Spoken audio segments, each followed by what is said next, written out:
Right, this is part 2 of my guide on multiplayer for Call of Duty Modern Warfare 2. We're going to move on to the light machine guns. The first light machine gun you unlock is the L86. It's very similar to, well, it's similar in design to the Medic's gun. I don't know if any of you play Battlefield 2. But the medic unlock gun is basically the same as this, except it's an assault rifle. But this is the machine gun version. I haven't had much experience in using this gun, but the stats, I think it's pretty inaccurate, but it has a high fire rate and it's fairly high damage.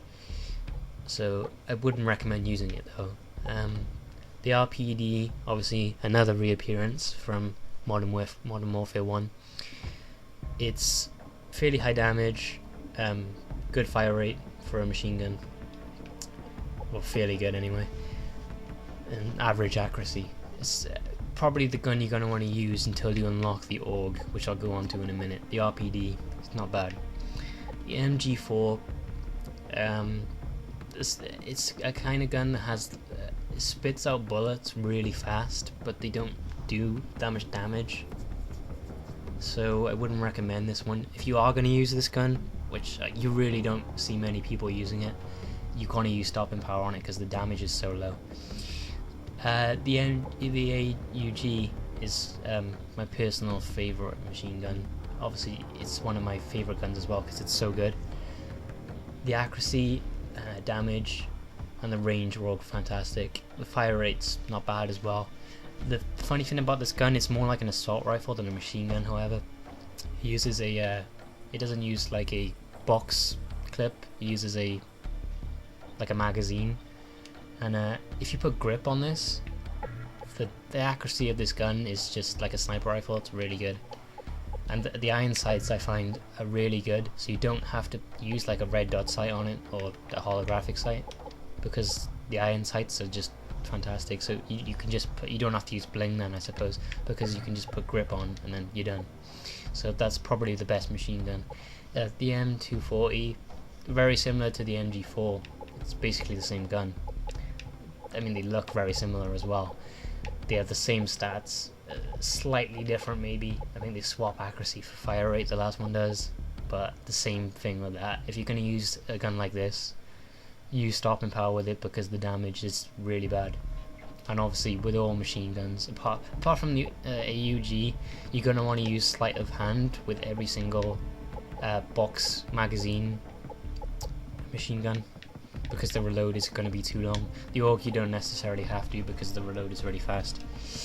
Right, let's move on to sniper rifles. The intervention. As with Call of Duty Modern Warfare 1, the first sniper rifle is the best sniper rifle once again. The intervention is a bolt action sniper rifle. It's actually the only bolt action sniper rifle in the game, which is an actual shame because I think we had two in the last one. It's extremely high on accuracy and damage, obviously, and range. I think all sniper rifles have the same range, obviously, because they can they're long range weapons.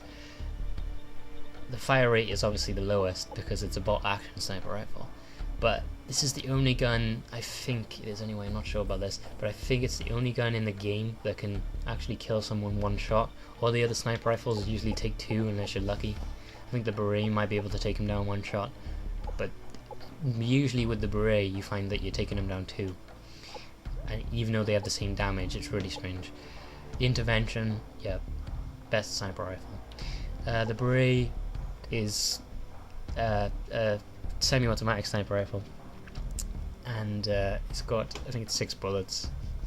It's slightly lower accuracy than the intervention, obviously way higher fire rate because you can just spam a load of clip into someone.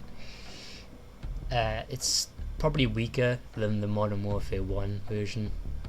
You unlock it straight away as well. I think that just tells you really what it's like. The WA-2000, I was actually quite excited when I unlocked this, but it's okay.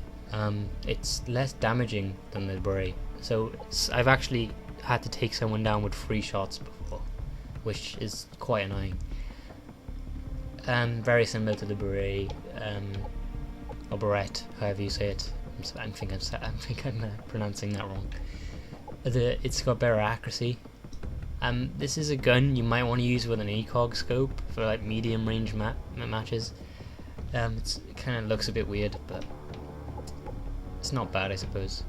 The M21 is probably the worst sniper rifle.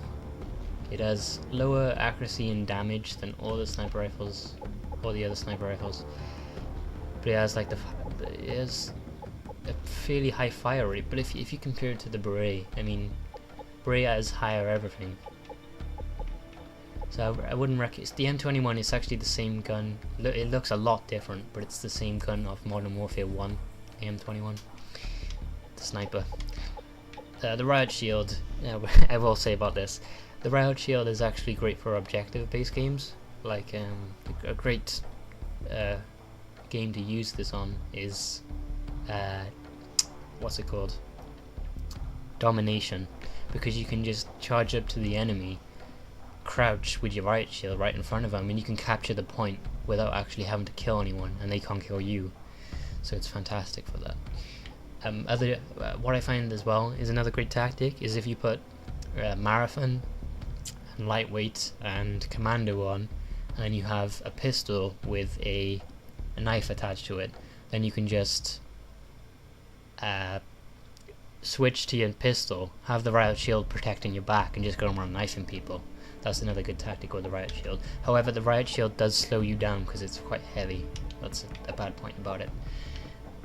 Once again, I don't think I'm going to have enough time to put the secondary weapons into one part along with the second part of the first weapons. So if you could move on to part 3, that'd be great, thanks.